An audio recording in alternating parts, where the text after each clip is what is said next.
Assalamualaikum warahmatullahi wabarakatuh.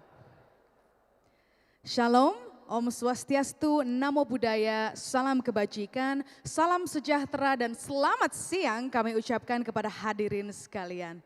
Welcome to the seminar of How Factory Automation Unlocks Sustainability, Empowering Green Initiatives in Manufacturing Industry. Pada kesempatan kali ini, seminar ini didukung oleh Asosiasi Pengusaha Teknologi Informasi dan Komunikasi Nasional Aptiknas dan Mitsubishi Electric. Kami ucapkan banyak terima kasih atas dukungannya. Kami ucapkan selamat siang dan selamat datang kepada Bapak Funky Christian, selaku Sekretaris Jenderal Asosiasi Pengusaha Teknologi Informasi dan Komunikasi Nasional. Kami ucapkan selamat siang dan selamat datang kepada Bapak Joyce Frederick Sembiring, selaku Business Development Carbon Neutral Solution Mitsubishi Electric. Senang sekali saya Fulvia Siregar yang akan membantu memandu acara pada siang hari ini. Pada sesi seminar ini kita akan mendengarkan presentasi dari dua orang pembicara yang sangat spesial tentunya. Tentunya kita akan mengundang langsung saja para pembicara kita pada hari ini ke atas panggung. Yang pertama mari kita sambut dengan meriah Bapak Funky Christian selaku Sekretaris Jenderal Aptiknas untuk naik ke atas panggung. Pembicara kedua pada sesi kali ini adalah Bapak Joyce Frederick Sembiring selaku Business Development Carbon Neutral Solution. Kepada Bapak Joyce kami persilakan naik ke atas panggung.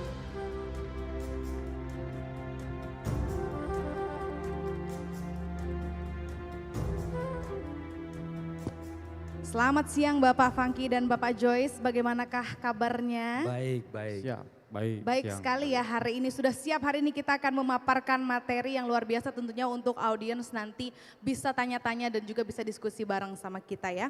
Oke, hadirin sekalian langsung saja kita akan memulai sesi hari ini. Jadi sesi presentasi akan dimulai selama 20 menit. Jadi nanti setelah semua materi akan dipaparkan, nanti juga kita akan ada Q&A session. Jadi teman-teman di sini yang mau bertanya dan juga ingin ikut dalam diskusi sesi kita hari ini boleh langsung diangkat saja tangannya ya. Nanti dari tim kami akan memberikan mic-nya seperti itu. Oke, untuk presentasi yang pertama kita akan mulai dari Bapak Funky Christian dengan topik Factory Automation Strategy for Greener Manufacturing. Kepada Bapak Funky kami persilakan. Ya, baik, makasih Mbak Fia. Baik, selamat siang semua. Assalamualaikum warahmatullahi wabarakatuh. Salam sejahtera untuk kita semua. Gimana, masih tetap semangat? Ya. Oke, jadi izinkan saya mewakili Asosiasi Pengusaha TIK Nasional. Jadi udah sempat lihat booth-nya belum di dalam? Udah ya, ada Manufacturing Digital Hub. Nanti rekan-rekan semua bisa belajar tentang teknologi smart manufacturing dari anggota-anggota kami di sana. Oke, izin, oke ya. Jadi saya diminta membawakan topik ini dan ini topik yang challenging ya menurut saya saat ini ya Pak Joyce ya. Jadi nanti izinkan saya akan sharing dari perspektifnya asosiasi. Oke, jadi ini perkenalan singkat tentang saya aktif di beberapa perusahaan. Kemudian di asosiasi juga ada beberapa, jadi Asosiasi Pengusaha Teknologi Informasi dan Komunikasi itu isinya pasti pengusaha di bidang IT. Kemudian ada Asosiasi Sistem Integrator dan Security, ini yang isinya teman-teman yang masang CCTV di berbagai tempat di Indonesia. Kemudian Asosiasi Cloud Computing, ini yang provider teknologi cloud computing di Indonesia. Kemudian ini yang lagi ngetren, Artificial Intelligence ya, tahu ChatGPT kan? Nah itu salah satu implementasi Artificial Intelligence, ada komunitasnya namanya Indonesia Artificial Intelligence Society, IAIS. Nah itu isinya 80% ini para akademisi, guru, dosen seluruh Indonesia yang mengajar topik terkait Artificial Intelligence. Kemudian terakhir ada Asosiasi Pemimpin Digital Indonesia atau APDI, ini lebih ke output dari program digital leadership yang dilakukan oleh Kominfo. Izin lanjut, Yes. Ya, jadi tantangan pertama pada waktu kita bicara tentang greener manufacturing, ini sebetulnya agak berkembang sekarang, bukan cuma urusannya dengan greener, tapi bagaimana menjadi sustainable manufacturing. Nah ini yang menurut saya tantangan besar ya, karena memang mungkin kalau di Indonesia sebagian besar factory ada bahan-bahan bakunya tidak di Indonesia ya, atau ini sourcingnya tidak di Indonesia, tapi ada yang kebanyakan mungkin dari luar. Nah ini yang mungkin juga kita harus pelajari, karena apa? Karena sekarang supply chain itu sudah global supply chain ya, barang yang ada di luar negeri dengan mudah besok ada di Indonesia. Kemudian bagaimana kita memproduce produk ataupun barang tersebut gitu ya, ini juga jadi tantangan dan inilah yang sebetulnya kita akan coba highlight di sana dalam kesempatan siang kali ini. Kemudian bagaimana delivering atau mendistribusikan ya produk ya yang diperlukan ya. Karena apa? Karena mungkin beberapa tahun yang lalu rekan-rekan pernah dengar juga tentang 3D printing ya, yang kita order di sini order di China misalnya jadi di sini, demikian juga sebaliknya order di sini dia kirim dari China. Jadi delivering ini juga menjadi satu hal yang concern. Yang terakhir adalah service ya, karena apa? Karena secara produk tentu perlu dukungan service gitu ya. Nah inilah yang membuat apa yang kita sebut sekarang menjadi circular economy, di mana kita harus memastikan proses dari resource, manufacturing, kemudian penggunaan dan juga waste yang dihasilkan ini sesuai dan bisa mungkin sebagian besar di recycle ya. Dan inilah yang kita lihat sekarang konsentrasi seluruh dunia sedang tertuju ke hal ini karena ini hal yang penting untuk bisa menjaga keberlangsungan bumi kita. Ya, dan yang menarik memang ini highlight dari salah satu Irena bilang bahwa International Renewable Energy Agency ini bicara bahwa 27% dari renewables ini bisa berkembang gitu ya dari total energy consumption yang sekarang ini banyak dari sektor manufacturing. Memang kalau di Indonesia mungkin tidak besar sektor manufacturing Indonesia, tapi tidak sedikit juga angkanya kan sekitar 30% GDP kita kan dari manufacturing gitu ya. Jadi ini yang justru dengan pemerintah bikin program namanya Making Indonesia 4.0 ini agar lebih banyak lagi industri itu yang bisa kita locally develop di Indonesia gitu kan. Tapi pada saat yang sama, pada saat industrinya itu muncul, pada saat pabriknya muncul, ada tantangan lain, yaitu adalah penggunaan energi. Nah kemudian muncullah apa yang kita kenal sekarang ini menjadi adanya energy transition. Nah kalau di Indonesia ini masih challenging ya, karena apa? 98% energi kita itu dari fuel, masih dari bahan bakar fosil. Memang apa yang dibuat oleh PLN, mereka sebutnya namanya energy mix. Jadi dalamnya tuh bukan hanya energi dari fuel, tapi juga energi dari apa yang lain. Nah energy transition ini yang sekarang ini sedang pemerintah dorong, dan ini bersamaan dengan apa? Digital transformation ya. Mungkin udah sempat keliling ya di booth-booth di kita di sini, di Manufacturing Indonesia kali ini lebih banyak automation ya Pak ya, setuju ya Pak ya? Factory automation dan juga mungkin robot arm sudah kita bisa lihat di mana-mana. Mungkin kalau pameran sempat datang ke pameran-pameran ini berapa tahun sebelumnya belum ngelihat itu banyak. Tapi sekarang sudah banyak. Saya kalau mau ngelihat itu saya mesti ke Singapura, ngelihat expo yang di Singapura itu baru banyak yang seperti kita lihat sekarang ini.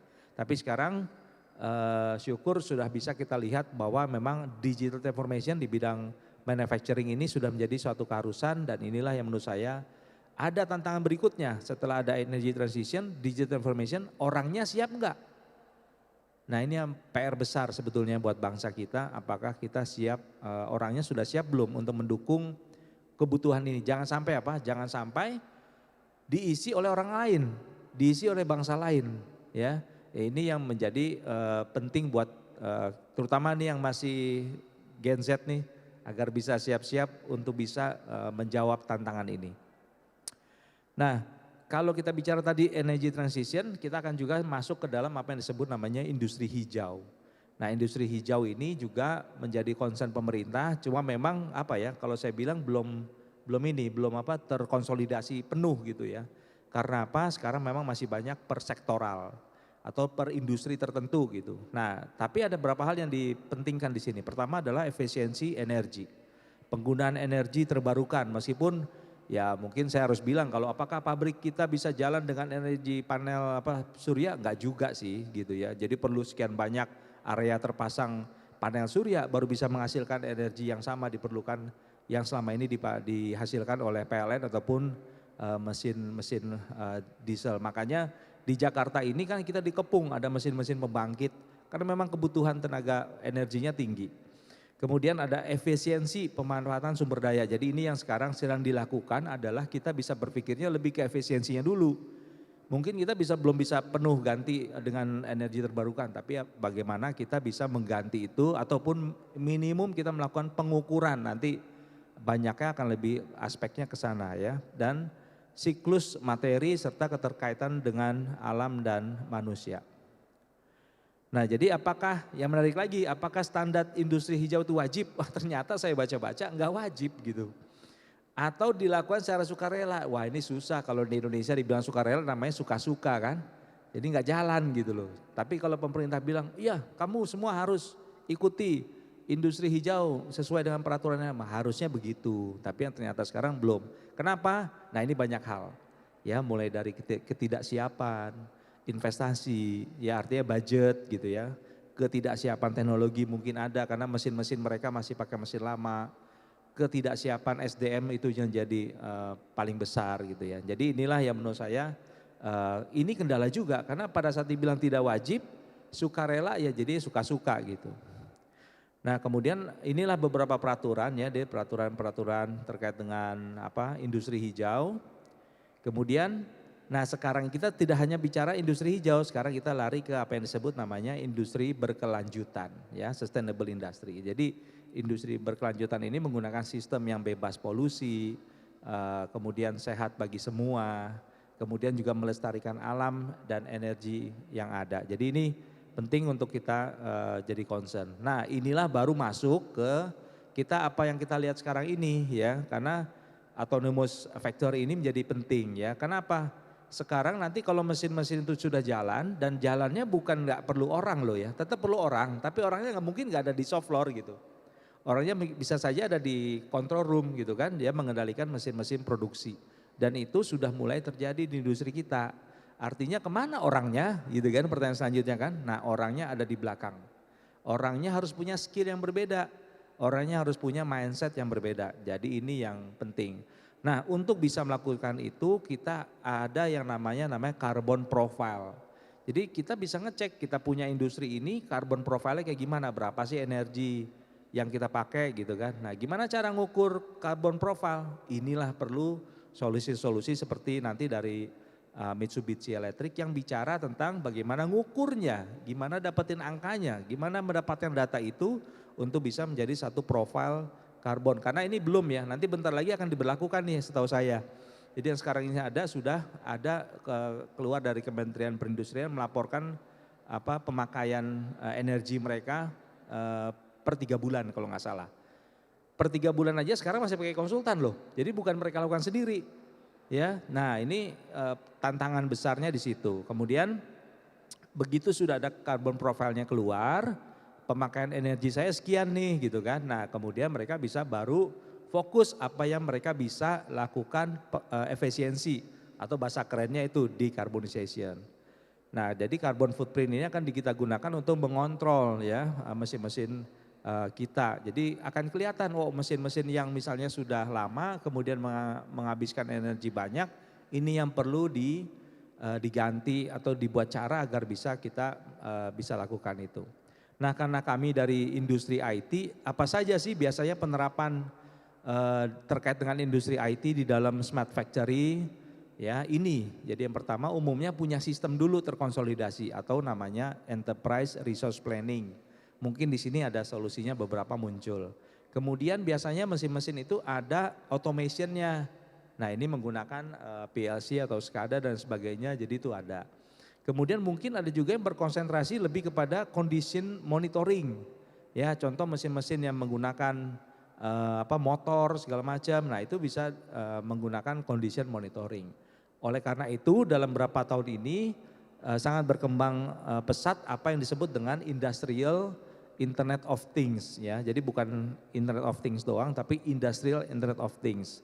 Jadi setelah itu baru ke fase berikutnya. Beberapa fungsi yang bisa dilakukan digantikan oleh fungsi robot automation ini masuk ke fungsi robotics ya. Dan jangan lupa semua data ini harus tetap dikumpulkan. Kenapa? Karena harus dianalisa.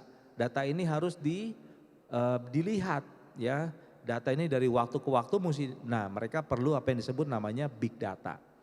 Kalau datanya sudah jadi, datanya sudah bagus, baru bisa bikin artificial intelligence. Jadi jangan kebalik ya, orang bilang sekarang pokoknya saya mau gimana cara besok saya ngelihat mesin-mesin produksi saya secara AI. Nggak bisa kalau datanya tidak ada.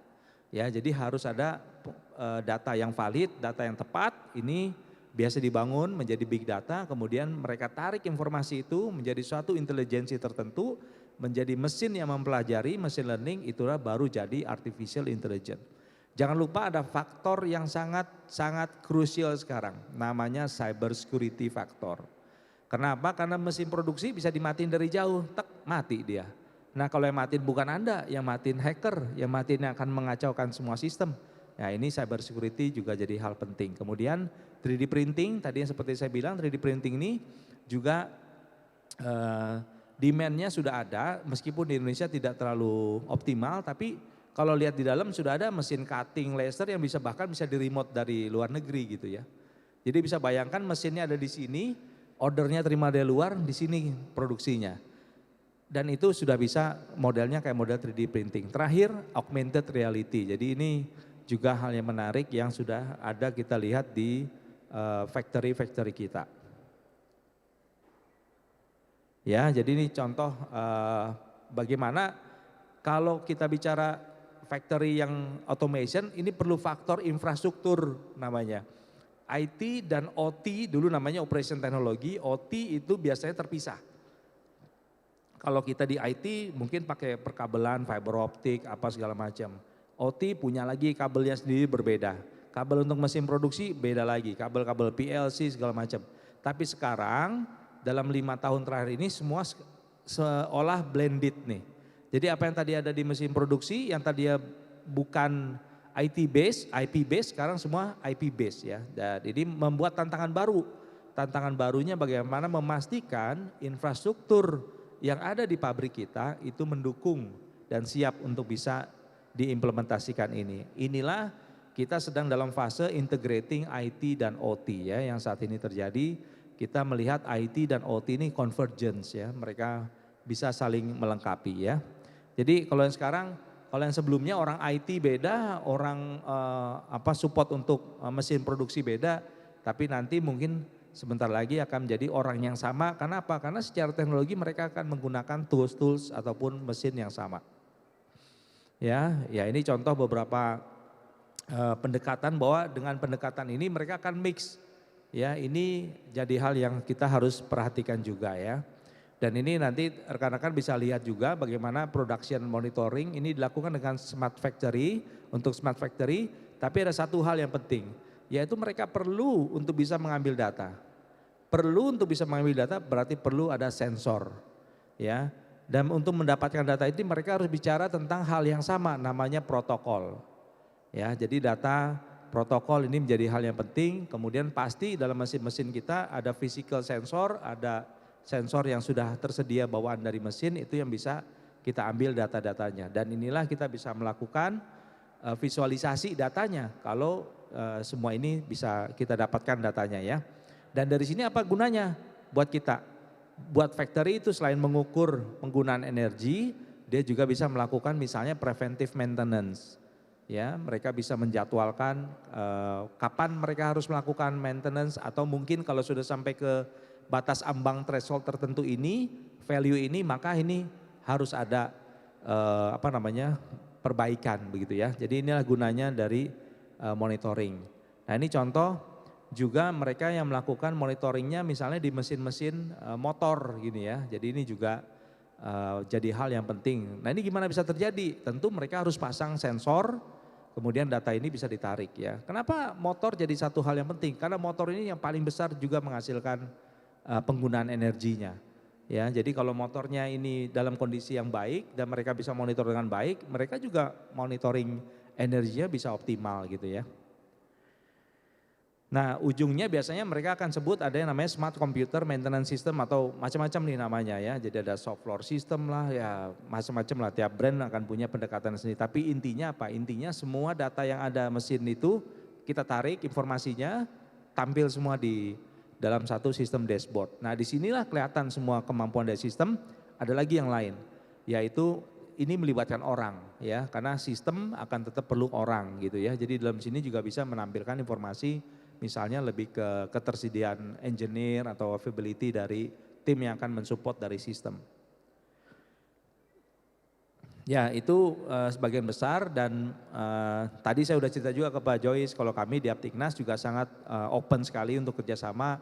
Saya lihat di sini ada teman-teman dari edukasi, jadi silakan kalau mau berinteraksi dengan asosiasi kami bisa bekerjasama untuk bisa membantu menyiapkan SDM terkait dengan produk ya, terkait dengan kebutuhan dari industri itu juga yang kami lakukan.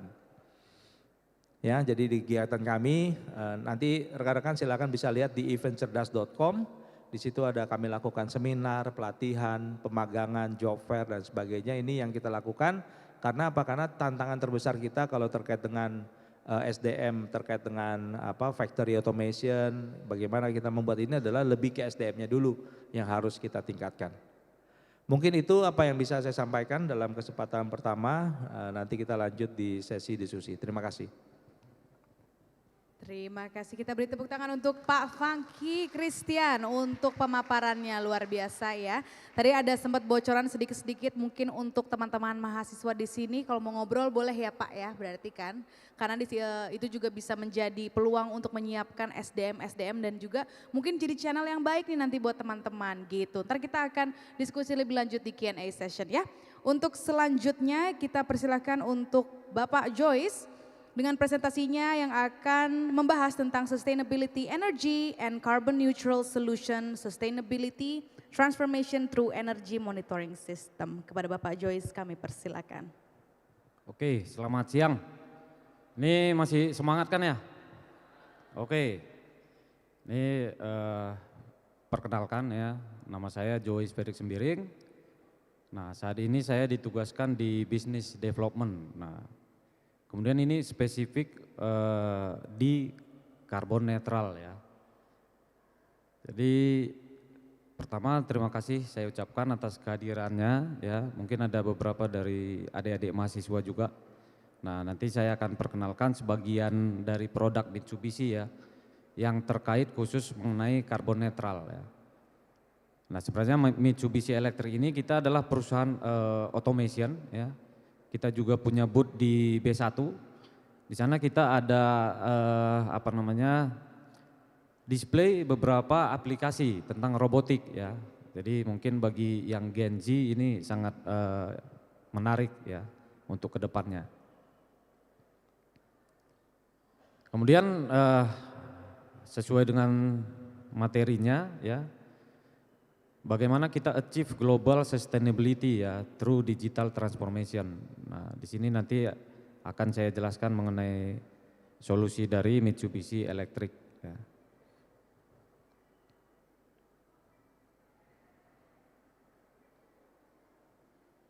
Nah, tapi sebelum itu saya sedikit perkenalkan mengenai Mitsubishi Electric ya. Bahwa Mitsubishi Electric ini kita establish di tahun 1921 ya. Jadi sudah lebih dari 100 tahun ya produk Mitsubishi Electric diterima di market gitu. Adapun statement kita adalah changes for the better. Nah, artinya kita setiap saat melakukan improvement, kaizen ya untuk sesuatu yang lebih baik ya. Kemudian kita tambahkan automating the world gitu ya. Jadi selama ini Mitsubishi Electric itu berkontribusi di dunia industri. Nah, namun saat ini kita akan merambah ke dunia, ke society juga, melakukan automation.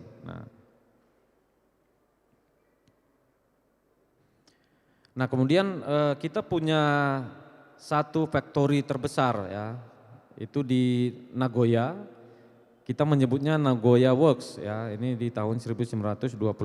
Nah, di mana di sini dilakukan desain ya, quality control, R&D ya. Ini merupakan contoh-contoh produknya ya. Ada PLC ya, programmable logic control, kemudian motor servo ya, CNC ya, sampai robot juga kita produksi di Nagoya Works ini ya. Berikut dengan softwarenya juga ada. Nah, kemudian factory terbesar kedua adalah Fukuyama Works ya. Nah, di Fukuyama Works ini merupakan factory yang menjadi role model kita ya, terkait dengan eco factory ya. Di mana ini dari tahun 1997 ini sudah menjadi factory percontohan ya. Jadi factory percontohan untuk implementasi energy saving ya. Kemudian mostly hampir 80% di sini produksinya menggunakan robotik. Ya. Jadi produksinya sudah sangat efisien. Nah, ini contoh-contoh produksinya ya. Di sini kita bisa lihat ini dipakai di mesin ya, untuk breaker, kemudian data collecting devices ya, atau metering system. Nah, ini contoh produk di Fukuyama Works. Nah, kemudian secara global Mitsubishi Electric ini hadir di banyak negara ya, di mana saat ini kita sudah lebih dari 600 sales and services ya. Kemudian ada 31 negara itu ada factory automation center. Nah, itu sekilas mengenai perkenalan Mitsubishi Electric ya. Kemudian di kita selaku automation company ya, kita ini concern terhadap global climate change. Nah, kenapa kita lakukan spesifik business development di bidang ini ya? Karena ini berdasarkan Paris Agreement ya, bahwa kenaikan suhu secara global di bumi ya, kita harus jaga itu tidak lebih dari 1,5 derajat. Nah, karena kalau lebih dari 1,5 derajat itu diprediksi akan terjadi bencana-bencana gitu ya. Sedangkan sekarang belum. Nah, ini dari data ya tahun 1800-an sampai 2019 ini terjadi kenaikan suhu rata-rata di bumi itu 0,8 derajat ya. Dimana yang tadinya satu daerah itu suhunya 25 derajat gitu ya dulunya. Nah, sekarang suhunya 25,8. Nah, dengan terjadinya kenaikan 0,8 derajat saja ya, artinya sekarang kita sudah bisa lihat efeknya ya. Yang tadinya musim hujan jadi musim kemarau ya kan, kemudian musim kemarau jadi musim hujan. Ya. Oleh karena ini kita memang concern terhadap global challenges-nya. Nah, kemudian berdasarkan Paris Agreement juga ya, bahwa sekarang sudah ada 121 negara berkomitmen ya, bahwa nantinya mereka di tahun 2050 itu implementasi karbon netral ya. Termasuk di Jepang juga ya, di Jepang mereka berkomitmen menurunkan emisi karbon 46% ya di tahun 2030. Ya, itu dibandingkan dengan 2013. Kemudian di Indonesia sendiri ya, dari government kita, dari pemerintah kita ya, itu menetapkan target kita zero emisi di tahun 2060. Nah, oleh karena ini, karena terkait tentang karbon netral ini tidak akan bisa cepat implementasinya, kita harus mulai secepat mungkin ya. Nah, kemudian dari internal Mitsubishi ya, jadi dari internal Mitsubishi juga kita merefer ke guideline SDGs ke berbagai kegiatan-kegiatan kita ya. Kita ada Environment Declaration, kemudian Action Guideline kita juga merefer ke SDGs ya. Kemudian kita akan melahirkan beberapa inisiatif ya, tentunya untuk mengurangi emisi karbon. Nah, salah satu komitmen kita bahwa sebagian besar di factory Mitsubishi ya, ini kita sudah menggunakan banyak solar panel ya sebagai sumber energi. Nah, kemudian produk-produk yang dihasilkan oleh Mitsubishi Electric ini juga, nah, ini materialnya ramah lingkungan, Pak. Sudah mulai mengarah ke material yang ramah lingkungan. Nah, ini kita masuk sedikit agak teknik ya, agak teknis ya. Mungkin bagi adik-adik kelas nanti bisa melihat bagaimana implementasinya ya. Sebenarnya bagaimana kita melakukan improvement ya untuk membuat energi kita bisa saving. Yang pertama adalah tentunya ini kan kita di sini ya, di sini aja kita tentunya memakai energi nih ya. Memakai energi tapi kita tidak tahu energi itu kita pakai seberapa banyak ya, seberapa banyak. Oleh karena itu si energi ini ya, data listrik ini harus kita digitalkan dulu ya, digitalisasi supaya nanti kita bisa mengukurnya, melihatnya ya. Itu adanya kita sebut dengan energi monitoring system. Nah, setelah kita lihat, nah kemudian kita akan ukur ya. Karena kalau kita tidak tahu cara ukurnya, kita tidak tahu juga cara memanagenya. Sama dengan berat badan ya, kita tidak tahu berat badan kita berapa, saya mau turunkan, berapa turunnya, nah ini kan nggak bisa. Gitu. Nah, kalau kita berbicara tentang energi ya pada dasarnya ada 3 poin ya, ada 3 poin penting supaya kita bisa mengimprove-nya. Yang pertama adalah where ya, di mana ya. Contohnya di mana lokasinya kita ingin tahu ya, di ruangan ini misalnya. Kapan ya, jam 3 gitu ya. Kemudian seberapa banyak pemakaian energinya ya.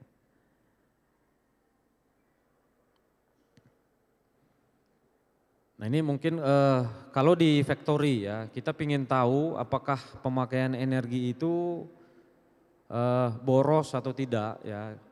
Itu tadi seperti yang saya bilang ya, saya katakan bahwa kita harus tahu ya, misalkan di satu line produksi ya, pemakaian energinya jam 11 sampai jam 12 itu seberapa banyak, apakah itu dikatakan boros atau tidak gitu ya. Yang pertama yang kita lakukan adalah tentunya kita harus collect data dulu, kita kumpulkan datanya ya. Nah, yang pertama kita kumpulkan datanya, kemudian di sini ada contoh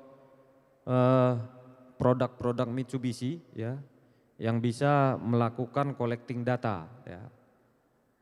Mulai dari meteringnya, kemudian ada data collecting servernya ya.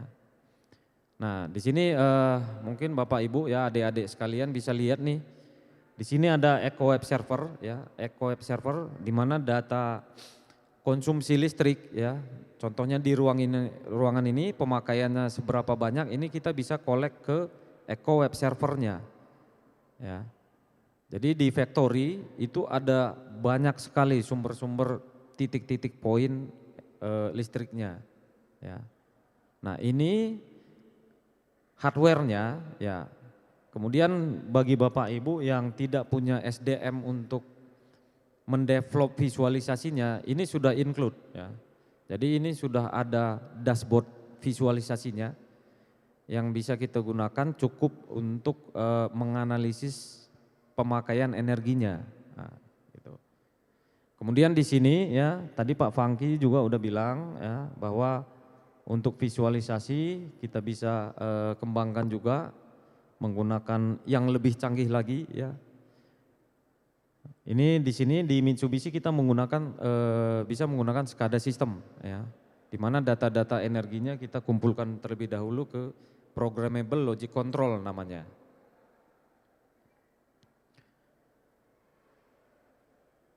Nah, kemudian yang penting dalam collecting data ya, di mana sekarang ini antusiasme masyarakat ini terhadap data collecting AI itu sudah sangat semakin besar ya, sehingga dengan kemudahan teknologi ya, jadi banyak customer kita semua data dikumpulkan ya, semua data diambil, tapi data-data yang dikumpulkan sangat banyak itu tidak bisa digunakan juga gitu ya.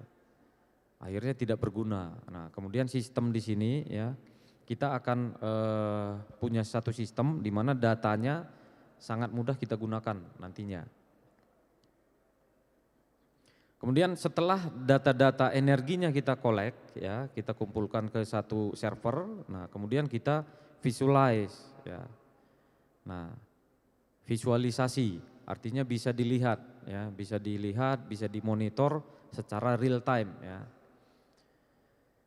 Nah, tentunya visualisasi yang kita lakukan itu ya sangat gampang untuk kita lakukan analisis, kemudian real time juga, kemudian dia support edge cross ya. Jadi nanti edge cross ini ada DOT dan IT gitu ya. Ini sudah menjembatani sekalian ya informasinya. Nah, setelah kita visualisasikan, nah tentunya nanti akan kita analisis ya. Kita lakukan analisis. Nah, kapan kita state bahwa pemakaian listrik ini boros atau tidak gitu ya. Nah, kita nyatakan pemakaiannya boros kalau di industri itu akan di-compare terhadap jumlah produksi ya. Bukan terhadap lama on si mesinnya atau lamanya produksi, tetapi terhadap jumlah produksi ya. Misalkan kita desain satu mesin ya menghasilkan produk 100 pieces dengan 1 kWh gitu ya. Tetapi pada saat jam 11 ke jam 12 produksinya hanya 50 ya, tetapi listriknya habis 1 kWh ya. Itu kita katakan boros gitu ya. Jadi pada saat analisanya ya, kita akan compare terhadap kondisi produksi kita. Nah, setelah kita analisis, nah tentunya harusnya kita akan bisa optimize ya. Kita bisa optimize ya secara teknikal. Ini adalah contoh aktivitas yang kita lakukan di Factory Fukuyama ya. Di mana dari aktivitas ini ya kita bisa save ya emisi karbon itu sebesar 25%. Nah, artinya dengan melakukan beberapa improvement kita tambah sensor ya, kemudian kita lakukan menjadi central monitoring. Nah, ini terjadi penurunan konsumsi energi, konsumsi listrik. Nah, kalau kita convert ke CO2 emission itu sekitar 25%. Nah, ini sudah dilakukan di factory kita di Fukuyama gitu.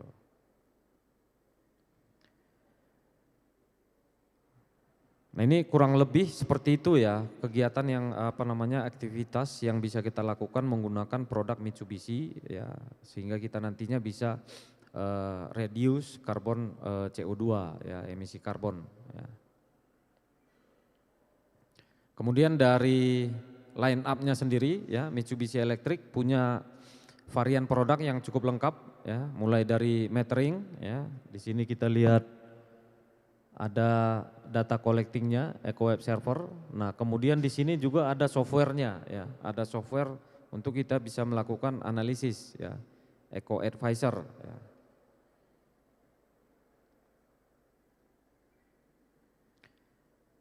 Ya, itu penjelasan saya sekilas mengenai teknikal ya, sedikit agak teknikal, tapi tidak terlalu sebenarnya, ada lebih teknikal lagi kalau kita lakukan seminar Mitsubishi Electric produk gitu, itu ada lebih teknikal ya.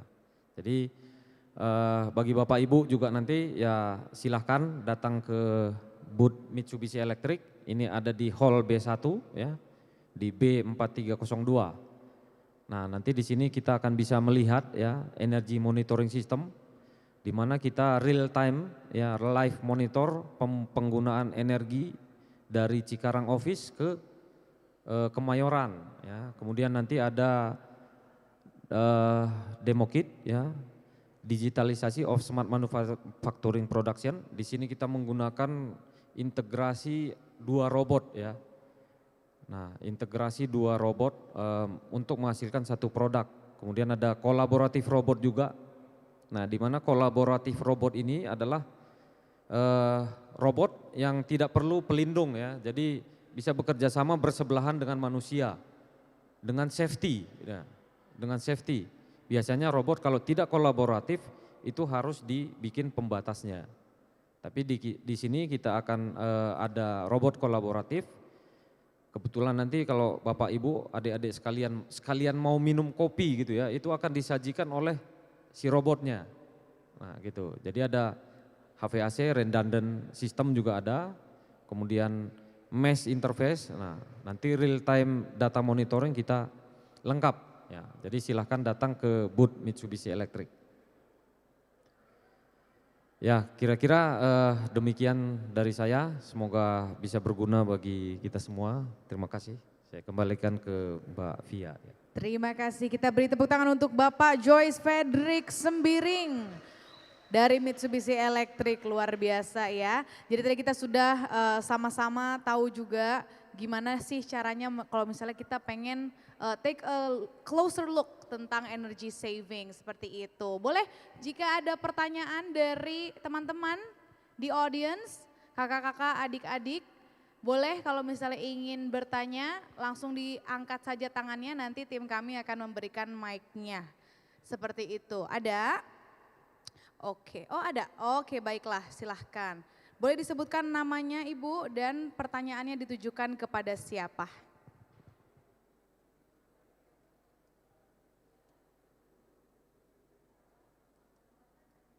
Maaf belum on kayaknya nih mic-nya. Cek. Halo. Yes. Ya, selamat siang. Terima kasih atas kesempatan yang diberikan. Nama saya Venita. Saya mau menanyakan kepada Bapak Joyce dah. Sebenarnya ini sih pertanyaan sederhana. Jadi saya mau tanya mengenai hal-hal apa saja PT Mitsubishi ini yang boleh sedikit lebih detail lah dalam mendukung penghijauan yang ada sekarang ini. Jadi hal-hal apa saja yang telah dilakukan dan kemudian kalau boleh saya tahu produk-produk Mitsubishi ini apakah asli terbuat dari Jepang atau sudah buatan misalnya dari Tiongkok gitu. Itu saja. Terima kasih. Terima kasih Ibu Felita, betul ya? Venita. Venita, oke terima kasih untuk pertanyaannya. Untuk Bapak Joyce, kira-kira hal apa sih yang sudah dilakukan oleh Mitsubishi Electric dalam supporting green environment atau juga green sustainability yang ada di Indonesia dan juga apakah produknya itu asli buatnya di Indonesia atau di Jepang gitu. Silakan Pak. Oke, terima kasih pertanyaannya Bu Venita ya. Ini pertanyaan yang cukup sangat menarik ya. Jadi terkait tentang apa yang sudah kita lakukan ya terhadap penghijauan misalnya. Nah, untuk saat ini begini, karena Mitsubishi ini bergerak dalam bidang automation gitu ya Bu. Jadi kita sekarang yang kita lakukan itu adalah lebih ke arah industri gitu, lebih ke arah industri. Bagaimana kita membantu rekan-rekan di industri menggunakan energi itu secara efisien gitu ya, secara optimal menggunakan produk-produk Mitsubishi Electric. Nah, karena di Indonesia sendiri ya itu mayoritas mostly energi yang digunakan PLN itu adalah batu bara dan oil gitu ya, fosil. Jadi kita ingin membantu rekan-rekan di dunia industri untuk menggunakan energi itu seoptimal mungkin gitu. Jadi contohnya bagi mereka yang memang benar-benar manual gitu ya Bu. Jadi manual ada di industri, mereka tidak punya satu sistem ya, mereka tidak tahu penggunaan energi ini apakah boros atau tidak. Nah, karena misalnya contohnya setiap jam 4 ya, mereka instruksikan satu orang keliling panel ya untuk mencatat pemakaian energi. Ya, sama dulu zaman dulu PLN gitu ya dari rumah ke rumah. Nah, tetapi setelah data si energi ini didapat jam 4, ya, kita tidak tahu jam 11 tadi produksi jumlahnya sedikit, pemakaian energinya tinggi gitu ya. Jadi ini kita tidak tahu gitu ya kalau manual. Nah, maka untuk saat ini yang kita lakukan adalah kita membantu rekan-rekan di dunia industri ya, itu dari kita ke customer nyebutnya. Tetapi kalau dari sisi Mitsubishi Electric sendiri di pabrik kita itu kita lakukan banyak energi-energi yang berupa solar panel gitu Bu. Namun itu dilakukan di Jepang ya. Nah, kira-kira untuk pertanyaan pertama kira-kira menjawab nggak Bu Venita ya? Oke. Kemudian untuk yang kedua terkait produk Mitsubishi ya, ini factory kita itu ada di Jepang, mostly di Jepang ya. Ada di Jepang, kemudian ada di Thailand. Nah, ada beberapa produk tapi hanya sebagian kecil itu di China. Gitu. Kemudian kayak kalau ibu datang ke booth kita ada robot gitu ya, itu mostly kita produce di Jepang, asli Jepang Bu. Dan standar yang kita gunakan juga standar Jepang gitu. Ya, terima kasih kurang lebih. Oke, terima kasih Pak Bentar, Joyce. saya tambahin tuh. Mak, Ya. Nurma tolong kasih tasnya ke Bu Venita tuh yang paling belakang. Iya. Buat yang nanya saya kasih tas. Luar biasa. Oke, kita beri tepuk Paling tangan pojok, Cok. sekali lagi teman-teman. Jadi kalau sekarang ada hadiah deh. Jadi kalau mau bertanya boleh, nanti akan mendapatkan hadiah dari Pak Funky Christian, luar biasa loh. Terima kasih Bu Venita. Oke, apakah ada pertanyaan selanjutnya? Silakan, langsung semangat Pak. Oh iya, iya. Ada hadiah Apalagi langsung kalau dikasih kopi kenangan, pasti banyak yang Apalagi nanya. kalau dikasih kopi kenangan. Kalau itu saya juga mau Pak. Oke, boleh silakan disebutkan Kakak namanya dan ingin ditanyakan kepada siapa? Bismillahirrahmanirrahim. Assalamualaikum warahmatullahi wabarakatuh. Waalaikumsalam. Perkenalkan, nama saya Imran Sadewa dari mahasiswa Universitas Syahid Jakarta dari jurusan Teknik Industri. Baik, sebenarnya pertanyaan ada dua untuk Bapak Joyce sama Bapak Christian. Yang pertama tentang kepada Bapak Joyce ya, terkait PT Mitsubishi, kan tadi memang yang Bapak jelaskan tentang energi secara maksimal ya Pak. Nah, kalau dari saya sendiri dari teknik industri kan ada mata kuliah tentang pengendalian kualitas. Nah, di situ saya ingin bertanya tentang bagaimana strategi Mitsubishi dalam menjaga standar kualitasnya dalam kualitas produknya di pasar global. Nah, pasti ada tantangan tertentu. Nah, mungkin Bapak nanti dijelaskan tantangannya apa saja untuk menjaga standar kualitasnya produk di pasar global, Pak. Yang kedua, pertanyaan untuk Bapak Christian tentang factory automation. Itu yang saya tanyakan adalah apa ya? Sama sih, bagaimana tantangan utama dihadapi dalam menerapkan otomasi penuh dalam industri manufaktur, Pak. Mungkin itu saja dari saya. Sekian dari saya. Wassalamualaikum warahmatullahi wabarakatuh. Oke, luar biasa. Terima kasih ya. Langsung dua-dua speakersnya ditanyain. Oke, kalau gitu dari mana dulu nih? Bapak Joyce dulu atau Pak Funky dulu yang ingin menjawab? Oke, saya jawab ya untuk yang pertanyaan pertama ya, itu adalah bagaimana terhadap tantangan kualitas ya, quality control gitu ya. Nah, jadi gini, kalau di proses manufacturing ya, kalau saat ini nih sudah banyak sekali ya komponen-komponen ya device untuk quality control yang kita lakukan ya, dimana kalau zaman dulu ya itu dikontrol oleh orang ya. Apakah satu bendanya sudah terpasang apa belum, torsinya sudah pas atau belum gitu ya. Tapi saat ini apalagi di factory kita di Fukuyama gitu ya, itu udah melakukan automation. Jadi semua aktivitas itu dilakukan dengan kamera gitu ya. Itu melakukan dengan kamera, kemudian torsinya juga kita record semua ya untuk menghasilkan produk-produk yang kualitas sesuai standar kita. Nah, namun demikian ya, walaupun kita buat sistem sebagus mungkin, tetap aja ada potensi lolos gitu ya. Nah, oleh karena itu kita juga menyiapkan yang namanya traceability system. Nah, gitu. Jadi mungkin Bapak Ibu ya pernah mendengar satu, misalkan ada motor, mobil ya dari tahun sekian ke tahun sekian di recall gitu ya. Jadi itu dengan adanya traceability system, nah kita bisa trace yang reject ini dengan data torsi sekian ini dari produksi kapan sampai kapan gitu. Nah jadi tidak semua produk kita tarik juga gitu.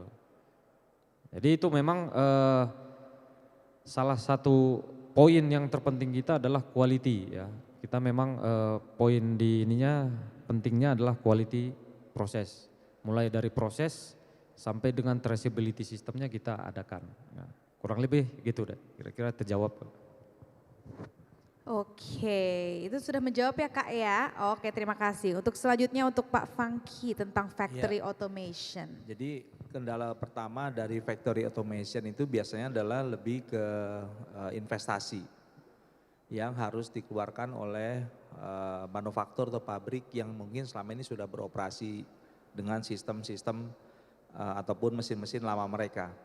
Karena apa? Karena biasanya kalau mereka harus ganti mesin aja itu udah pasti jadi kendala. Terus apa yang bisa dilakukan? Nah biasanya memang ada contoh kalau di anggota-anggota kami mereka melakukan pendampingan kemudian masuk ke pabriknya untuk bisa melihat apa yang bisa diotomatisasi. Nah ini tentu akan balik ke tadi ke kesiapan, mungkin secara investasi mereka lebih murah karena tidak harus mengganti mesin, tapi pasti waktunya jadi lebih lama. Nah apakah ini bersedia melakukan tes gitu ya, melakukan POC atau apa ngetes bersama gitu untuk bisa mendapatkan hasil yang diinginkan. Nah ini kejadian sebetulnya, jadi ada beberapa mesin-mesin yang di industri makanan minuman di Indonesia ini kan mesin-mesin lama banyak. Sedangkan datanya ini nggak bisa dibaca gitu karena misalnya teknologinya sudah 10-20 tahun yang lalu. Meskipun sudah ada PLC ya 20 tahun yang lalu kan PLC sudah ada, SCADA sudah ada. Tapi tidak formatnya masih format yang lama. Nah jadi mereka perlu adanya integrasi. Nah ini yang turun ini namanya perusahaan sistem integrator gitu. Nah perusahaan SI inilah yang nanti akan masuk ke dalam mendampingi untuk bisa ngambil datanya. Mungkin dari situ mereka bilang, oh ya kita nanti pakai barangnya barang ini misalnya kan. Dari Mitsubishi Electric bisa mereka pakai. Nah ini sebetulnya juga peluang buat rekan-rekan yang masih muda. Karena apa? Karena teman-teman ini yang ngerti bagaimana di industri itu ada gitu kan. Dan teman-teman yang di IT ini yang ngerti bagaimana mengolah itu jadi sesuatu yang mereka bisa gunakan. Ya jadi tantangan pertama tadi adalah investasi. Yang kedua adalah kalau memang perlu melakukan otomatisasi, biasanya mereka akan concern ke sesuatu hal yang mungkin akan berdampak dulu buat si perusahaan. Jadi nggak semuanya mereka otomatisasi. Jadi mereka akan concern ke misalnya, oh ini kalau kita lakukan ini dampaknya positif gitu buat produksi mereka, buat efisiensi produksi mereka misalnya. Jadi seperti ini yang menjadi konsentrasi utama. Dan yang terakhir biasanya adalah SDM.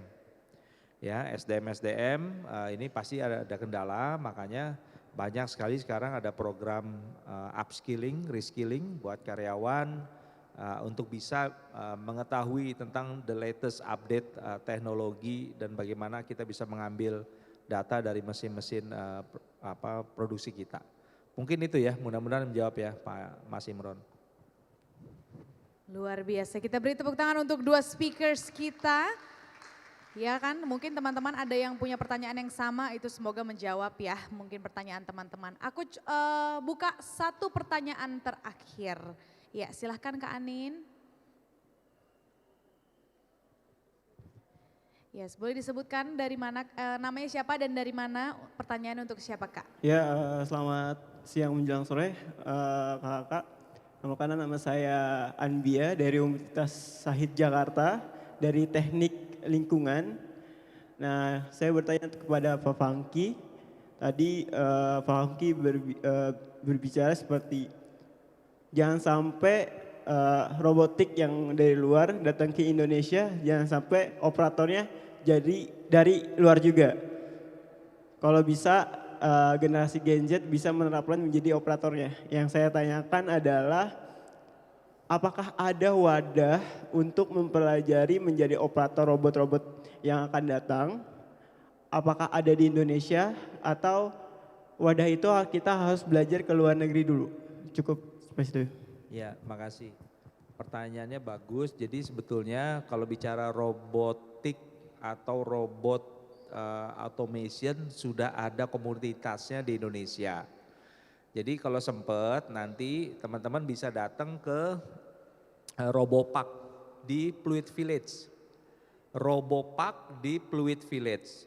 Ya, Pluit Village itu ada satu area sebesar ini, itu di situ ada pembelajaran robotik di sana. Yang diajarkan di sana dari yang robotik buat anak kecil, jadi masih yang bagaimana mereka berinteraksi dengan mesin-mesin robot kecil, sampai ke robot arm itu ada. Sampai ke robot pelayan itu ada. Robot yang mesin COVID kemarin juga ada di situ. Nah itu salah satu anggota kami dan itu yang punya namanya Pak Yohanes Kurnia. Pak Yohanes Kurnia ini dosen di Gunadarma. Dia juga membina komunitas robotik ya di asosiasi, beberapa asosiasi sama saya di Aptiknas dan di IAIS tadi yang Artificial Intelligence Society. Nah si Pak Yohanes Kurnia ini kami suka sebutnya robostaknya Indonesia. Jadi apa tuh yang pakai Iron Man gitu kan robostaknya Indonesia. Nah itu si Pak Yohanes ini. Jadi dia salah satu putra bangsa yang memang juga punya kemampuan dan dia mau berbagi. Kenapa saya bilang gitu? Karena banyak sekali sebetulnya kalau nanti teman-teman keliling ngelihat yang namanya robot arm itu sebenarnya ada operating systemnya. Namanya ROS. Robotic Operating System. Nah ROS ini open source, jadi kita bisa pelajari. Yang di teknik industri dapat nggak pelajarannya ya? ROS dapat nggak? Belum dapat ya? Nggak ada ya? Nggak ada ya. Jadi ROS ini mesti pelajari. Kalau di negara lain itu juga udah jadi satu materi pelajaran. Ada yang dosen nggak di sini? Ada yang dosen nggak? Nah jadi ini harus masuk tuh. Jadi salah satu mata pelajaran ROS itu open source, ada komunitasnya dunia, ada komunitasnya itu belajar memprogram robot. Robotnya mesti beli nggak Pak yang robot arm? Robot arm itu mahal, nggak tahu kalau Mitsubishi kasih diskon. Tapi itu 400 sampai 500 juta satu robot arm gitu doang. Siapa yang mau beli? Kalau kampus suruh beli cuma buat satu gini kan nggak mudah duitnya kan. Robot arm itu bisa bikin dari 3D printing. Simple kan? Bikin pakai 3D printing, nah itu bisa jadi robot arm. Karena apa? Yang dipelajari hanya bagaimana kita melakukan komen. Komen untuk memindahkan objek dari sini ke sini gitu kan. Nah komen ini nggak bisa langsung begitu, nggak. Komen ini ada kayak codingnya, ada rangkaian perintahnya. Rangkaian perintahnya ini menggerakkan motor servo ini, motor ini. Nah jadi itu. Nah ini kalau menjawab pertanyaan tadi sudah ada komunitasnya. Silakan nanti kalau sempat datengin ke Pluit Village, itu juga tempat yang bisa dikunjungi sama komunitas sekolah. Pluit Village di lantai 2 atau 3 ya itu ada Robopark namanya. Di situ implementasi robot, nanti bisa bertukar pikiran dengan di sana bagaimana kita bisa belajar. Tapi kalau punya ketertarikan di sana itu sangat bagus karena itu memang belum ada di Indonesia. Maksudnya apa ya belum ada? Sudah ada tapi masih kecil-kecil gitu loh, belum ada satu wadah besarnya. Tapi sudah ada ya, jadi menurut saya ayo belajar sama-sama dan itu potensi yang sangat bagus ya buat kita ya. Mudah-mudahan menjawab ya. Oke, luar biasa. Terima kasih kepada Bapak Fengki dan Bapak Joyce atas pemaparan yang luar biasa. Kita beri tepuk tangan sekali lagi untuk dua speakers kita. Tampaknya tadi masih ada tangan-tangan yang terangkat gitu ya, tapi nggak apa-apa nanti ada pertanyaan selanjutnya boleh ditanyakan di luar forum. Saya kasih tutup pantun dong. Boleh dong Pak, ya. boleh pantunnya. Biar semangat ya sore-sore ya, kita kasih pantun ya. Siap cakepnya ya, ya siap. Bulan Desember, bulan hujan katanya. Cakep. Enaknya pagi hari minum teh bunga. Cakep. Rekan-rekan peserta seminar semua, mari buat pabrik otomatis dukung keberlangsungan kita. Terima kasih. Luar biasa. Emang harus pantun deh pokoknya kalau Pak Fangki ya, luar biasa. Oke kalau begitu. Berikutnya kami akan memberikan memento sebagai ucapan terima kasih dan tentunya kenang-kenangan telah hadir bersama kita dalam seminar ini.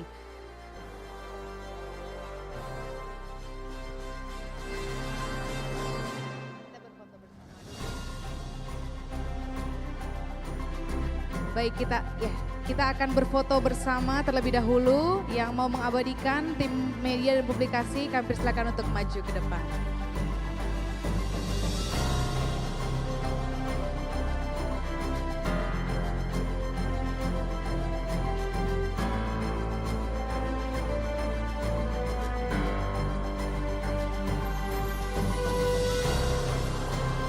Terima kasih Bapak Fangki dan Bapak Joyce, kami persilakan untuk kembali ke tempat duduk.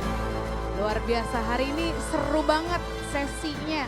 Karena memang banyak yang tentunya ingin kita pelajari ya, dari energy saving, dari juga renewable energy, dari juga sustainable energy development dan semuanya. Pokoknya kita akan terus punya diskusi tentang ini, jadi teman-teman kalau masih punya pertanyaan boleh langsung ditanyakan saja di luar forum. Kami ucapkan sekali lagi terima kasih kepada Asosiasi Pengusaha Teknologi Informasi dan Komunikasi Nasional dan kami ucapkan terima kasih kepada Mitsubishi Electric yang telah mendukung acara ini. Baik Bapak dan Ibu sekalian, sebelum menutup agenda hari ini, kami juga ingin mengundang Bapak dan Ibu untuk bisa hadir dalam seminar selanjutnya di hari ini dengan topik Workforce, Well-being and Safety, Nurturing Industry Most Important Asset. Pada jam 3 sore hari ini di main stage area. Thank you, saya Fulvia Siregar, kita akan bertemu lagi. See you soon.